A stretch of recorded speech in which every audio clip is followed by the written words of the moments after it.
आशी वॉशरूम की तरफ गई थी कि तभी अचानक ही किसी ने उसका हाथ पकड़कर अपनी तरफ खींचा। आह की आवाज के साथ आशी की आंखें हैरानी से बड़ी हो गई, क्योंकि उसके ठीक सामने कोई और नहीं बल्कि क्रिश खड़ा था, जिसने आशी के मुंह से आवाज निकलने से पहले ही उसके मुंह पर हाथ रख दिया था। क्रिश अपने चेहरे पर तिरछी मुस्कान लिए आशी को देख रहा था, और क्रिश को अपने सामने देखते ही आशिक के चेहरे पर एक बड़ी सी मुस्कान आ गई। वह एक झटके में क्रिश के गले लगकर उसे जोर से हक करते हुए उसके सीने में अब लगभग अपना चेहरा रगड़ते हुए बोली, साइको, मेरे प्यारे साइको, तुम आ गए। अच्छा हुआ तुम आ गए। मैंने तुम्हें कितना याद किया। इतना कहकर आशी क्रिश से थोड़ा दूर होते हुए बच्चों की तरह मुंह बनाकर अपने दोनों हाथों को हवा में उठा लेती है। उसका ऐसा करना क्रिश के चेहरे पर एक चमक ले आया था। क्रिश ने एक झटके में उसे किसी छोटे बच्चे की तरह अपने गोद में उठा लिया। आशी किसी बंदर के बच्चे की तरह उसकी कमर में लिपटी हुई थी और क्रिश के चेहरे की तरफ देख रही थी कि तभी क्रिश, जिसकी पकड़ उसकी कमर पर मजबूत थी, प्यार से अपने दूसरे हाथ से उसके चेहरे को सहलाते हुए बोला, मुझे पता है फायरफ्लाई, तुम मुझे मिस कर रही थी और बहुत प्यार करती हो, इसीलिए तो तुमसे मिलने चला आया। साइको, तुम्हें चाहता है फायरफ्लाई, तो शुरू करें। कहते हुए क्रिश आशी को यूं ही अपनी गोद में उठाए हुए अपने कदम बाथरूम की स्लिप की तरफ बढ़ा दिए। आशी के दोनों पैर क्रिश की कमर में लिपटे हुए थे और उसके दोनों हाथ क्रिश के गले में। क्रिश ने आशी को बाथरूम की स्लिप पर बिठाया और उसके सभी खुले बालों को पकड़कर उसके एक कंधे पर करते हुए प्यार से उसके गले पर किस करने ही वाला था कि तभी आशी उसकी इंटेंशन को समझकर शर्माते हुए बोली, साइको, बाहर सिक्योरिटी गार्ड है और यह पब्लिक वॉशरूम है, किसी को भी शक हुआ तो प्रॉब्लम हो जाएगी। इतना कहते हुए उसने शर्म से अपनी नजर झुका ली और उसकी बात का मतलब क्रिश भी बहुत अच्छे से समझ गया। उसने प्यार से आशी के होठों पर लाइट किस करते हुए उसकी आंखों में देखते हुए कहा, आई अंडरस्टैंड फायरफ्लाई, और मुझ पर भरोसा रखो। तुम सिर्फ मुझे देखो, मैं कुछ प्लेजर चाहता हूँ। इतना कहकर क्रिश ने आशी को किस करना शुरू कर दिया। यह महसूस कर आशी के चेहरे पर भी मुस्कान आ गई और अब उसने भी क्रिश का साथ देना शुरू कर दिया। वहीं दूसरी तरफ जीवा एक बार फिर माही को अप्रोच करने के लिए उसके कॉलेज के बाहर आ चुका था।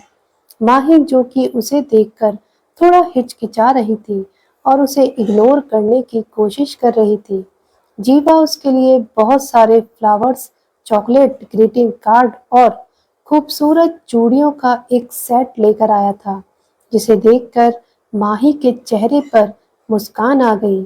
जीवा उससे कान पकड़कर माफी मांग रहा था और उसने माही को बताया कि उस दिन वह नर्वस हो गया था क्योंकि माही उसके करीब आने वाली पहली लड़की थी। जीवा के लाख मनाने के बाद माही मान गई थी। वह खूबसूरत सिल्वर कलर की चूड़ियों का सेट देखकर जीवा से इम्प्रेस होते हुए बोली, जीवा, तुमने मुझे जो दिया है यह सचमुच काफी यूनिक है। मुझे बहुत पसंद आया। आखिर तुम्हें यह चूड़ियां देने का ख्याल कैसे आया? लेकिन आम तौर पर तो मैंने देखा है लड़के लड़कियों को मनाने के लिए कोई ज्वेलरी या नेकलेस वगैरह देते हैं। मैंने पहली बार किसी लड़के को किसी लड़की के लिए चूड़ियां लाते हुए देखा है। और माही के इस सवाल पर जीवा के चेहरे की मुस्कान कुछ पल के लिए काफी फीकी पड़ गई। वह अपने ख्यालों में खो गया। फ्लैशबैक।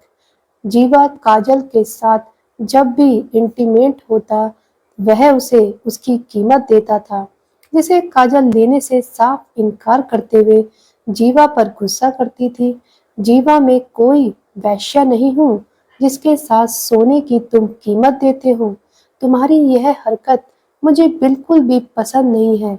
अगर कीमत ही देनी है तो जाओ, किसी कोटे पर जाकर अपनी प्यास बुझाने। मुझे तुम्हारे इन पैसों की नहीं, तुम्हारी मोहब्बत की जरूरत है। अगर ला ही सकते हो तो कभी मेरे लिए चूड़ियां लाना। काजल उसे मुस्कुराकर तुम्हारे हाथों से पहनेगी। इन कागज के टुकड़ों की जरूरत काजल को नहीं है। और काजल की बात को सुनकर जीवा बिना किसी एक्सप्रेशन उसे अपनी नीली नजरों से घूरते हुए चेहरे पर जहरीली मुस्कान लिए बोला, तुम्हें 100 रुपए की कांच की चूड़ियां चाहिए और मेरे दिए हुए $10,000 नहीं? तुम्हारा दिमाग खराब है क्या? चूड़ियां चाहिए तो इन पैसों को रख लो, जितनी चाहे उतनी खरीद लेना। इनफैक्ट गहने, कपड़े और अपनी जरूरत का हर सामान तुम खरीद सकती हो। 100 रुपए की चूड़ियों से तुम्हें क्या हासिल होगा? और जीवा की बात को सुनकर काजल अपनी आंखों में कुछ इमोशन लिए उसकी तरफ देखते हुए बोली, इसका जवाब मैं तुम्हें नहीं दूंगी। जिस दिन किसी से प्यार करोगे ना, उस दिन तुम्हें पता चलेगा उन कांच की चूड़ियों का क्या कीमत है। जब एक महबूब अपनी महबूबा को अपने हाथों से वह 100 रुपए की चूड़ियां पहनाता है और जब वह चूड़ियां खन खन करके महबूबा के हाथों में बजती हैं, उसे सुनकर कानों को जो सुकून मिलता है वह सिर्फ उसका आशिक ही जानता है। उस चूड़ी की कीमत भले ही 100 रुपए होती है, लेकिन पहनने वाले के हाथों में जाकर उसकी कीमत लाखों के बराबर होती है और देखने वालों की आंखों में अनमोल। काजल की आंखों में कुछ सपने थे, जिसे देखकर जीवा अपनी नजर उससे फेरते हुए बोला, तुम बहुत ख्वाब देखती हो काजल, लेकिन जिंदगी ख्वाबों से नहीं चलती। अपने यह ख्वाबों को अय्याशियां बनाना बंद कर दो, क्योंकि जिस दिन यह कांच की तरह टूट कर बिखरेंगी, उस दिन तुम्हारे दिल में सुई की तरह चुभ जाएंगी और फिर तुम इसका दर्द बर्दाश्त नहीं कर पाओगी। और जीवा की बात को सुनकर काजल अपने चेहरे पर कड़वी मुस्कान लिए बोली, ख्वाबों के अय्याशियां तो बन चुके हैं जीवा, अब यह कांच के होंगे या सोने की, यह तो वक्त ही बताएगा, क्योंकि तपते तो दोनों आग में ही है। मैंने इसे सोना समझा है, इसीलिए संजो कर रख रही हूँ। यह तुम्हारी नजरों में क्या है, यह मैंने तुम पर छोड़ दिया है। मैं तो बस इतना कह सकती हूँ कि तुमसे बेइंतहा मोहब्बत कर सकती हूँ, इस उम्मीद में कि काश कभी खुदा को मुझ पर तरस आ जाए और मेरे नसीब में भी वह तेरा साथ लिख दे, कुछ बूंद जज्बात लिख दे। फ्लैशबैक खत्म, प्रेजेंट टाइम स्टार्ट। इन शब्दों को सोचते हुए जीवा अपने ख्यालों में खोया हुआ था कि तभी उसके सामने माही उन खूबसूरत चूड़ियों को देखते हुए मुस्कुराकर जीवा की तरफ देखकर बोली, जीवा, ये चूड़ियां सचमुच बहुत खूबसूरत हैं और अनमोल भी। मुझे तुम्हारी पसंद बहुत अच्छी लगी। अब तुम ले ही आए हो तो खुद ही इन चूड़ियों को मेरे हाथों में पहना दो। कहकर माही ने मुस्कुराते हुए वह चूड़ियां जीवा की तरफ बढ़ा दी और अपने हाथ को भी उसकी तरफ कर दिया, जिसे देखकर जीवा कुछ पल उन चूड़ियों को और कभी माही के हाथ को देख रहा था। उसे समझ नहीं आ रहा था वह क्या करे कि तभी माही ने उसे एक बार फिर आवाज देते हुए कहा, जीवा, क्या सोच रहे हो, पहनाओ ना चूड़ियां। और माही की बात को सुनकर जीवा हाँ में सिर हिलाते हुए वह चूड़ी लेकर उसे माही के हाथों में पहनाने लगा। उसने एक हाथ से माही का हाथ को पकड़कर दूसरे हाथ से वह चूड़ी जैसे ही उसके हाथों में डालने को हुआ, ना न जाने क्यों जीवा के हाथ कांपने लगे। उसकी पकड़ उन चूड़ियों पर कमजोर पड़ने लगी थी। सिल्वर कलर की वह चूड़ियां कांच की बनी हुई थी और अचानक ही न जाने कैसे एक चूड़ी टूटकर जीवा के हाथ की उंगली में लग गई। आह की आवाज के साथ जीवा के हाथ में वह कांच की चूड़ी गिरकर टूट गई। जीवा तुरंत अपने हाथ की तरफ देखने लगा, जिससे खून बह रहा था, और माही परेशान होकर एक नजर चूड़ी और दूसरी नजर जीवा के हाथ पर बह रहे खून की तरफ देखती है। ओ माय गॉड जीवा, यह तो तुम्हें चोट लग गई, चलो मेरे साथ, मैं तुम्हें बैंडेज कर देती हूँ। कहकर माही जीवा की गाड़ी में से फर्स्ट एड बॉक्स निकालने लगी, लेकिन जीवा की आंखें अब तक उस कांच की चूड़ी पर टिकी हुई थी। आज उसकी नीली आंखें पूरी तरह लाल हो गई थी और चेहरे पर भी दर्द नजर आ रहा था। उसके चेहरे के एक्सप्रेशन काफी अजीब थे, जैसे मानो उसे अपने दिल में एक दर्द हो रहा था। माही जल्दी से उसका बैंडेज करते हुए बोली, थैंक गॉड ज्यादा चोट नहीं लगी है, बस छोटा सा कट है, मैंने एंटीसेप्टिक लगा दिया है, जल्दी ठीक ठीक हो जाएगा। इतना कहकर वह जीवा के चेहरे की तरफ देखती है और उसके चेहरे पर दर्द की लकीरें देखकर माही थोड़ा हैरान होते हुए बोली, जीवा क्या हुआ तुम्हें? तुम्हारा चेहरा इतना लाल क्यों हो गया है? तुम्हें ज्यादा दर्द हो रहा है क्या? लेकिन चोट तो नाजुक सी थी, अगर ज्यादा दर्द हो रहा है तो रुको, तुम पेन किलर खा लो। इतना कहकर वह जीवा को मेडिसिन देने लगी कि तभी जीवा सड़क के फ्लोर पर पड़े हुए उस कांच की चूड़ी को देखते हुए बोला, नहीं, मुझे दर्द नहीं हो रहा, लेकिन तुम्हारी चूड़ियों का सेट खराब हो गया। आई एम सॉरी, मैं तुम्हारे लिए दूसरा ला दूंगा। जीवा की बात को सुनकर माही ने सड़क पर पड़े हुए कांच की चूड़ी की तरफ देखा, फिर मुस्कुराकर अपने हाथों में बाकी चूड़ियों को देखते हुए कहा, अरे नहीं नहीं, इसकी कोई जरूरत नहीं है, सिर्फ 2 चूड़ी ही तो टूटी हैं, मैं बाकी चूड़ियां पहन लूंगी और तुम्हें इसके लिए बुरा मानने की जरूरत नहीं है, क्योंकि फ्यूचर में भी तो तुम मुझे यह खरीद दोगे ना। यह सुनकर जीवा सड़क पर पड़े हुए उस कांच की चूड़ी की तरफ देखते हुए हाँ में सिर हिलाता है और अब दोनों ही गाड़ी में बैठकर वहां से चले गए कि तभी माही अपने हाथों से गाड़ी में बैठे हुए वह सभी चूड़ियां पहनकर उन चूड़ियों को बड़े प्यार से अपने हाथों में हिलाते हुए जीवा को अपनी कलाई दिखाते हुए मुस्कुरा कर बोली, जीवा यह देखो मैंने चूड़ियां पहन ली, कैसी लग रही है मेरे हाथों में बोलो। और माही की बात को सुनकर जीवा जो कि गाड़ी ड्राइव कर रहा था, चेहरे पर एक मुस्कान लिए बगल में पैसेंजर सीट पर बैठी हुई माही की तरफ बेख्याली से देखते हुए बोला, काजल तुमसे कितनी बार कहा है मुझे ड्राइविंग करते वक्त। कहते हुए उसके शब्द वहीं रुक गए और उसकी आंखें हैरानी से बड़ी हो गई, क्योंकि उसके सामने तो माही बैठी थी और जीवा के मुंह से किसी काजल का नाम सुनकर माही के चेहरे के एक्सप्रेशन काफी कंफ्यूजिंग और जलन भरे हो गए थे। वह सवालिया नजरों से देखते हुए बोली, क्या कहा तुमने काजल? कौन है ये काजल? और क्या वह तुम्हारे साथ यहाँ आगे पैसेंजर सीट पर बैठती है? अचानक माही के सवाल को सुनकर जीवा को ख्याल आया कि उसने क्या कह दिया और अब जीवा ने अपनी बात को संभालते हुए मुस्कुराकर कहा, कम ऑन माही, तुम टेंशन मत लो, काजल सिर्फ मेरी जान पहचान की एक लड़की है, हमारे साथ काम करती है, इसके अलावा मैं उसके बारे में कुछ नहीं जानता। अगर तुम्हें भरोसा नहीं है तो मैं तुम्हें उसके पास लेके चलता हूँ। जीवा ने इतने कॉन्फिडेंस के साथ कहा कि माही ने मुस्कुराते हुए उसे मना करते हुए कहा, अरे नहीं नहीं, मैं तो बस ऐसे ही पूछ रही थी, मुझे तुम पर भरोसा है जीवा। माही की बातों में अपने लिए भरोसा देखकर जीवा थोड़ा रिलैक्स हुआ और वहीं दूसरी तरफ आशी और क्रिश एक दूसरे के प्यार भरी दुनिया में खोए हुए थे। क्रिश उसे अपनी बाहों में लिए हुए उसे अपना प्यार जता रहा था और इसी बीच वह दोनों अपनी फीलिंग के बारे में डिस्कस भी कर रहे थे कि तभी आशी को अंदर गए हुए 15 मिनट हो चुके थे और अब बाथरूम के दरवाजे पर सिक्योरिटी गार्ड ने नॉक करते हुए कहा, प्रिंसेस आप अब तक बाहर क्यों नहीं आई, सब ठीक तो है?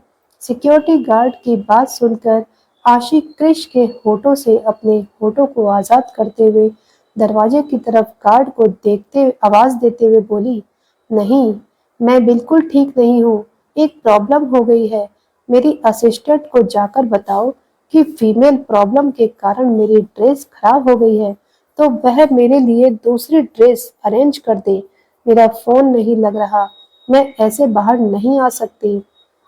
आशी की बात को सुनकर एक सिक्योरिटी गार्ड तुरंत काजल के बाड़ की तरफ चला गया। आशी के बहाने को सुनकर क्रिश के चेहरे पर मुस्कान आ गई तुम बहुत चालाक हो गई हो फायरफ्लाई। यह सुनकर आशी अपने चेहरे पर एटीट्यूड लाते हुए मुस्कुरा कर बोली, होंगी क्यों नहीं, अपने किंग की क्वीन जो हूँ साइको। अब प्लीज छोड़ दो ना, मैं थक गई हूँ, हमें और कब तक इस तरह छुप छुप कर मिलना होगा। मुझे तुम्हारे बिना बिल्कुल भी अच्छा नहीं लग रहा और मुझे यह समझ नहीं आता कि वह विवान खन्ना मुझसे इतनी नफरत करता है, फिर भी मुझे अपने पास रखे हुए है। इसके पीछे उसका मोटिव क्या है? क्योंकि जहाँ तक मैं उसे समझ पाई हूँ, अगर उसका बस चले तो वह मुझे 1 मिनट में गोलियों से भून दे। लेकिन फिर भी क्या तुम्हें इस बारे में पता है साइको? आशी के सवालों को सुनकर क्रिश अपने हाथों से उसके गालों को सहलाते हुए प्यार से फील कर रहा था और प्यार से बोला, बस 4 दिन माय लव, तुम्हारे लिए एक सरप्राइज है और कुछ लोगों के लिए शौक। बस तुम इंतजार करो, ओके। अब और कोई सवाल नहीं, सिर्फ मुझे किस करो फायरफ्लाई। और क्रिश की बातों को सुनकर आशी मुस्कुराते हुए एक बार फिर से प्यार भरी दुनिया में खो गई। उसने भी क्रिश को किस किया और वहीं दूसरी तरफ काजल, जो कि अपने वार्ड में घायल थी और अपने मोबाइल पर सिर्फ जीवा की ही फोटो देख रही थी। उसकी आंखों में आंसू और चेहरे पर कड़वी मुस्कुराहट थी। उसके मोबाइल में जीवा की उस वक्त की फोटो थी जब अक्सर जीवा उसके साथ लव एंजॉय करके गहरी नींद में सो जाया करता था और काजल घंटे उसके चेहरे को बस यूं ही निहारती रहती थी। उसने छुप छुप कर जीवा और अपनी कई सारी फोटो ली थी क्योंकि शायद जागते भर में यह पॉसिबल नहीं था। काजल अपनी आंखों में आंसू बहाते हुए उसकी फोटो को देखते हुए बोली, न जाने क्यों बार बार पत्थर से टकराया फिर भी इस दिल को खरोंच नहीं आया। काश तू सलीम और मैं अनारकली होती, दीवारों के पीछे चुनी हुई मोहब्बत में एक फसाना हमारा भी होता। खामोश अनारकली, तुमने सलीम से मोहब्बत करने की गुस्ताखी की है, तुम्हारा यह हश्र तो होगा ही। सिपाहियों जाओ और तहत नाशी को यह बता दो जाकर, शहजादे ने एक तवायत से मोहब्बत की है। अचानक ही यह शब्द बाढ़ में गूंज उठे, जिसे सुनकर काजल अचानक ही हड़बड़ा गई। उसने तुरंत अपनी नजर घुमाकर दरवाजे की तरफ देखा तो सामने खड़े शख्स को देखकर उसकी आंखें हैरानी से भर गईं। तुम यहाँ? और काजल की बात को सुनकर दरवाजे पर खड़ा विद्युत वालिया अपने चेहरे पर एक शरारती मुस्कान लिए बाड़ के अंदर दाखिल होते हुए बोला, मुझे देखकर खुशी हुई। मुझे मालूम था, मुझे देखकर तो हर इंसान खुश हो जाता है, तो तुम क्या चीज हो। वैसे एक बात बताओ, अब कैसी तबीयत है तुम्हारी? तुमने मुझे याद तो किया ना? मुझे पक्का यकीन है किया होगा, क्योंकि इंसान जब तकलीफ में होता है तो सबसे पहले उसे याद करता है जिसने उसकी हेल्प की थी। और मैंने तो कल तुम्हारी कितनी हेल्प की थी, तो मुझे तो याद करना बनता है।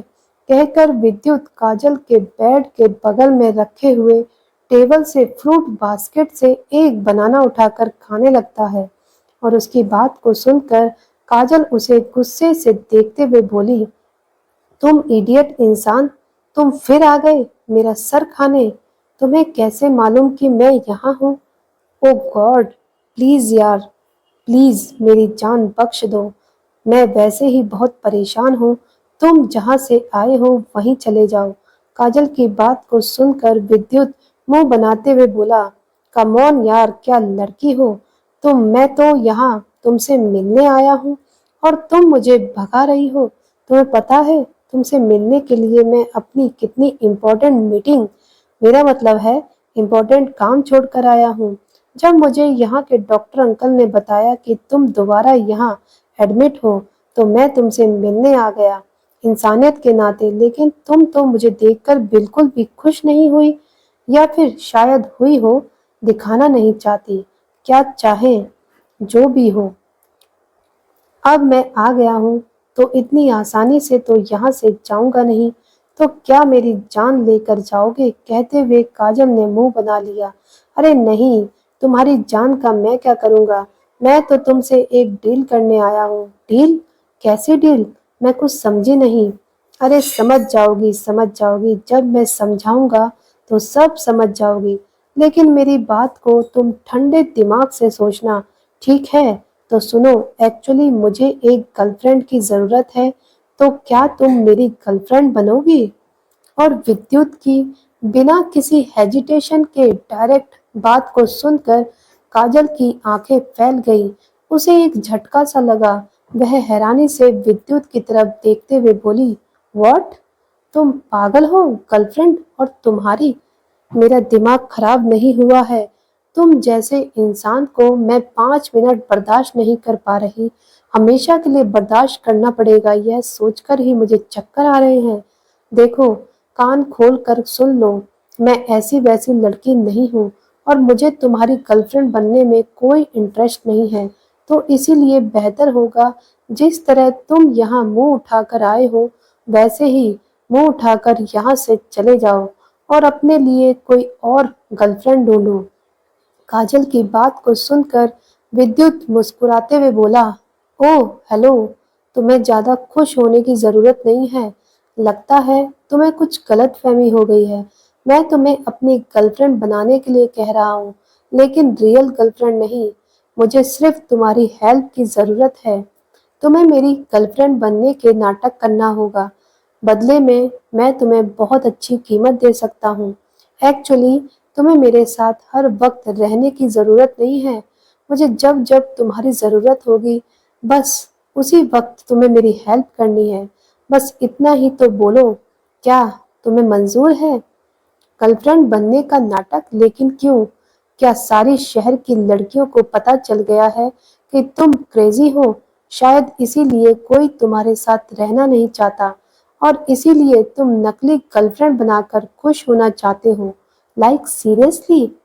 कहते हुए काजल उसे अजीब सी नजरों से देख रही थी और उसकी बात को सुनकर विद्युत वालिया मुस्कुराते हुए बोला, रुको रुको, अपने दिमाग के घोड़े इतने मत दौड़ाओ। मेरी अपनी प्रॉब्लम है जिसकी वजह से मुझे तुम्हारी हेल्प की ज़रूरत है, वरना गर्लफ्रेंड की कमी नहीं है मेरे पास।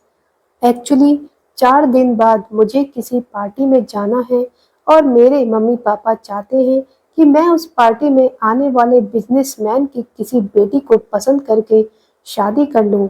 लेकिन फिलहाल मेरा ऐसा कुछ भी करने का प्लान नहीं है, तो बस मैं शादी को फिलहाल कुछ दिन के लिए टालना चाहता हूँ, क्योंकि उस पार्टी में जाते ही मेरे लिए शादी के रिश्ते आने लगेंगे। बस यहीं से बचने के लिए अपने साथ अपनी गर्लफ्रेंड ले जाना चाहता हूँ। सिर्फ एक दिन का प्लान है। इनफैक्ट जब जब मुझे तुम्हारी हेल्प की ज़रूरत होगी, तब तक मैं तुम्हें पे करूँगा। तो बोलो, क्या तुम्हें मंजूर है? विद्युत की बात को सुनकर काजल मुंह बनाते हुए बोली, क्यों, तुम्हारी गर्लफ्रेंड का क्या हुआ? तुम तो कल बात कर रहे थे, आई हैव अ गर्लफ्रेंड। तो अब तुम्हें नकली गर्लफ्रेंड की क्यों ज़रूरत पड़ी? अरे वो सब तुम समझने की कोशिश करो यार। मैं अपनी फैमिली के से अपनी रियल गर्लफ्रेंड को नहीं मिलवा सकता, क्योंकि मेरा उसके साथ शादी करने का कोई प्लान नहीं है। मुझे एक ऐसी लड़की चाहिए जो ज़बरदस्ती मुझ पर चिपके ना, जिस पर मैं भरोसा कर सकूं कि वह मेरी साइड रहेगी, मेरी फैमिली की साइड नहीं। और तुम्हें देखकर मुझे ऐसा लगता है कि तुम मुझे बिल्कुल भी पसंद नहीं करती। इसका मतलब है कि मुझे तुमसे खतरा नहीं है।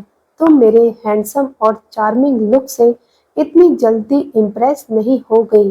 फिलहाल मेरे ऊपर फिर से यह बात नहीं लगेगी कि मैंने एक बार फिर किसी लड़की का दिल तोड़ा। वह क्या है ना, लड़कियों का दिल तोड़ना अच्छी बात नहीं है। बस सब बता रहा हूँ। तो देखो, यह है मेरा कार्ड, प्लीज इसे लो और ठंडे दिमाग से सोचो। तुम्हें बस मेरे साथ पार्टी में जाने के बहुत अच्छे पैसे मिलेंगे। ठंडे दिमाग से सोच लेना और अगर तुम्हें मंजूर हो तो मुझे कॉल कर देना। बाकी मैं चलता हूँ, ओके? अपना ख्याल रखना।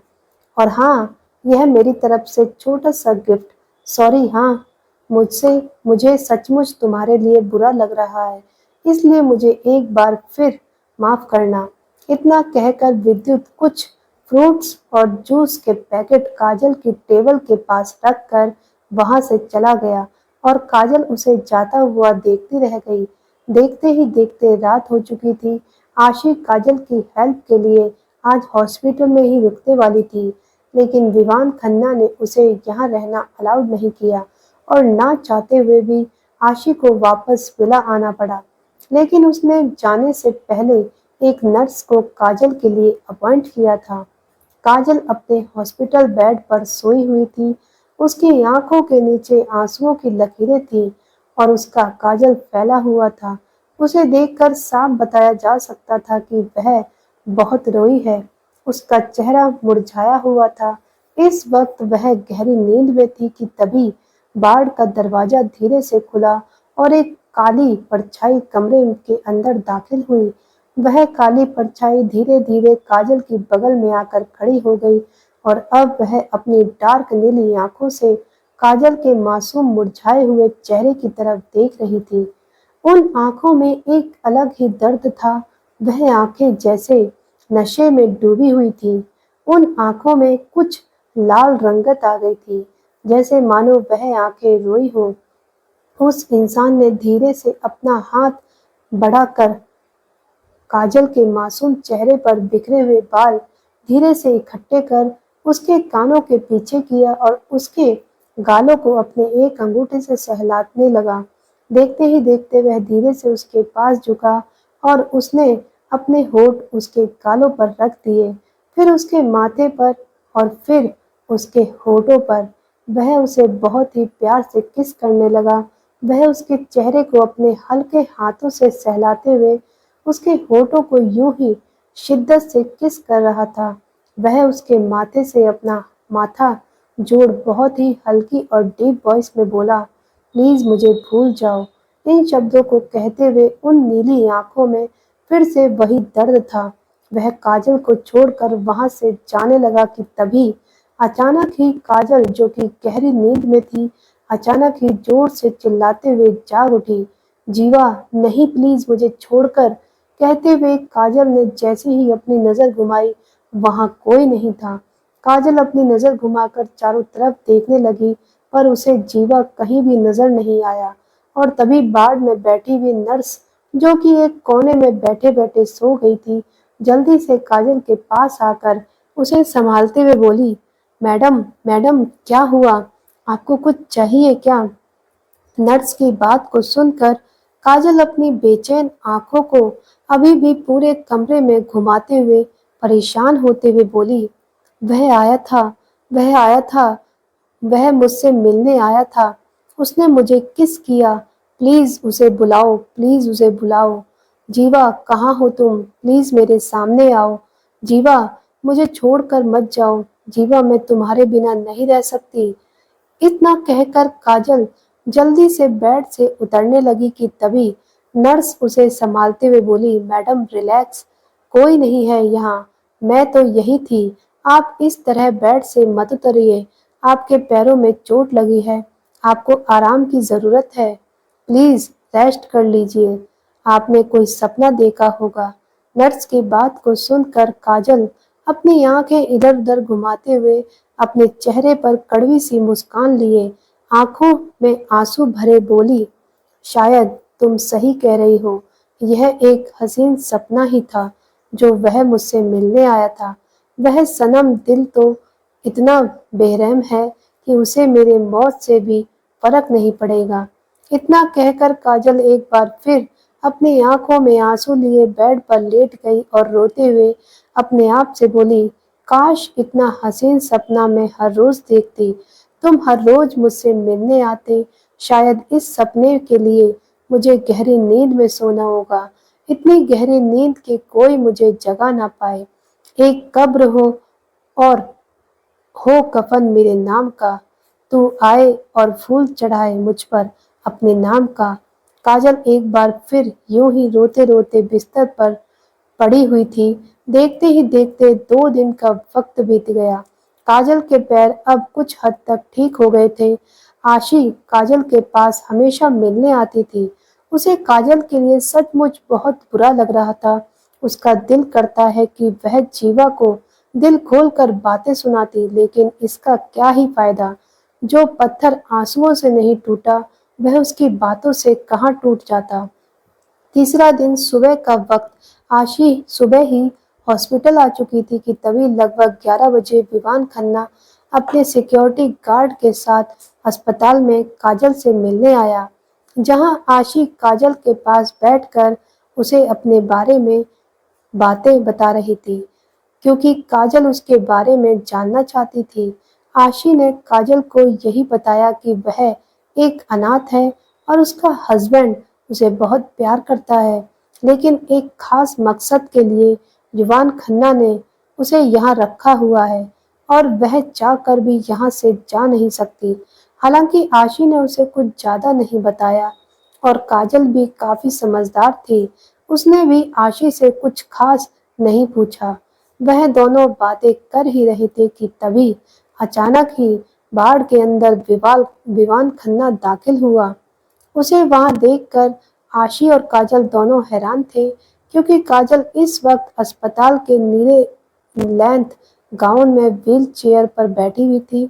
आशी उसे अपने साथ कहीं टहलाने के लिए ले जा रही थी। विवान खन्ना को देखकर वह दोनों रुक गई। अंकल, आप यहाँ कैसे आना हुआ? मुझे माफ करना बेटा, मुझे आने में थोड़ी देर हो गई। दरअसल मैं बहुत दिन से सोच रहा था कि एक बार आकर काजल का हालचाल जान लूं, बट टाइम ही नहीं मिला। रात को मैं किसी बिजनेस मीटिंग के सिलसिले में सुबह देर से घर आया तो मुझे पता चला कि तुम यहाँ आ चुकी हो। एक्चुअली मुझे तुमसे एक डॉक्यूमेंट साइन करवाने हैं। वह क्या है ना, मैं अपनी एक छोटी सी प्रॉपर्टी तुम्हारे नाम कर रहा हूँ, तो बस उसकी फॉर्मेलिटी के लिए उस पर सिग्नेचर चाहिए। प्लीज इस पर सिग्नेचर कर दो ताकि जितने भी लीगल प्रोसीजर हैं वह कंप्लीट हो जाएं। कहते हुए विवान खन्ना के चेहरे पर एक प्यारी सी मुस्कान थी और उसकी बातों को सुनकर आशी उसे अपनी शक भरी निगाहों से देखने लगी, लेकिन अगले ही पल उसके चेहरे पर एक मुस्कान आ गई। उसने वह डॉक्यूमेंट अपने हाथों में लिए और बिना उसे पढ़े उस पर साइन करने लगी। यह देखकर विवान खन्ना उसे रोकते हुए बोला, अरे बेटा, यह तुम क्या कर रही हो? एक बार डॉक्यूमेंट तो पढ़ लो। इस तरह बिना पढ़े किसी भी डॉक्यूमेंट पर साइन नहीं करना चाहिए। विवान खन्ना की बात को सुनकर आशी ने मुस्कुराते हुए कहा, क्या अंकल, मैं इतने दिनों से आपके साथ हूँ, इतना भरोसा तो अब मुझे आप पर हो गया है कि आप मुझे नुकसान नहीं पहुंचाओगे। शायद आप सही कह रहे थे, मुझे कुछ गलतफहमी हो गई थी जो अब क्लियर हो चुकी है, क्योंकि अगर आप मुझे नुकसान ही पहुंचाना चाहते तो आप तो कभी भी मुझे हर्ट कर सकते थे, पर आपने कभी ऐसा नहीं किया। इनफैक्ट मैं अपने आप को आप लोगों के साथ बहुत सेफ महसूस करती हूँ। यह लीजिए अंकल, चेक कर लीजिए। आशी की आंखों में अपने लिए भरोसा देखकर विवान खन्ना मुस्कुराते हुए डॉक्यूमेंट्स चेक करके बोला, हाँ बेटा, बिल्कुल ठीक है। मुझे खुशी हुई यह देखकर कि तुम्हें मुझ पर भरोसा है। तुम चिंता मत करो, मैं तुम्हारे भरोसे को यूं ही जायज नहीं करने दूंगा। अब विवान खन्ना की नजर काजल पर गई। उसने काजल से उसका हालचाल पूछते हुए कहा, कैसी हो काजल, सब ठीक तो है? तुम हॉस्पिटल बिल की चिंता मत करो, उसे हम लोग पे कर देंगे। इनफैक्ट तुम्हें मेडिकल इंश्योरेंस भी मिल जाएगा। विवान खन्ना की बात सुनकर काजल अपने चेहरे पर फीकी सी मुस्कान लाती है। अब विवान खन्ना वहां से जाने लगा कि तभी अस्पताल की नर्स काजल के पास आते हुए बोली, मैडम, आपने डिस्चार्ज के लिए बात की थी ना, तो मुझे आपके पैर पर लगा हुआ बैंडेज देखना है। अगर यह रिकवर कर रहा है तो हम आपको डिस्चार्ज कर सकते हैं। नर्स की बात सुनकर काजल ने धीरे से हाँ में सिर हिलाकर अपनी नी लेंथ हॉस्पिटल गाउन को हल्का सा ऊपर उठाकर दिखाया। नर्स उसके बैंडेज को देख ही रही थी कि तभी अचानक विवान खन्ना ने देखा डॉक्यूमेंट पर पूरे सिग्नेचर नहीं है, एक जगह आशी के सिग्नेचर अभी रह गए हैं। यह देखकर विवान खन्ना वापस पलटकर आशी के पास आया और उसे पेपर देते हुए बोला, अरे आशी बेटा, यह डॉक्यूमेंट पर एक जगह साइन तो रह गया है, प्लीज इसे भी साइन कर दो। यह सुनकर आशी वह डॉक्यूमेंट लेकर वापस बेड के पास आई और उसे साइन करने लगी कि तभी विवान खन्ना की नजर काजल और नर्स पर गई और अगले ही पल विवान खन्ना ने कुछ ऐसा देखा जिसे देखकर उसकी आंखें हैरानी से बड़ी हो गई। दोस्तों, क्या लगता है आखिर क्या देखा होगा काजल में ऐसा विवान खन्ना ने? कमेंट करके ज़रूर बताइएगा। आगे की कहानी पढ़ने और सुनने के लिए जुड़े रहिए हमारे साथ। मिलते हैं अगले वीडियो में अगले एपिसोड के साथ। तब तक के लिए आप सभी का बहुत बहुत धन्यवाद।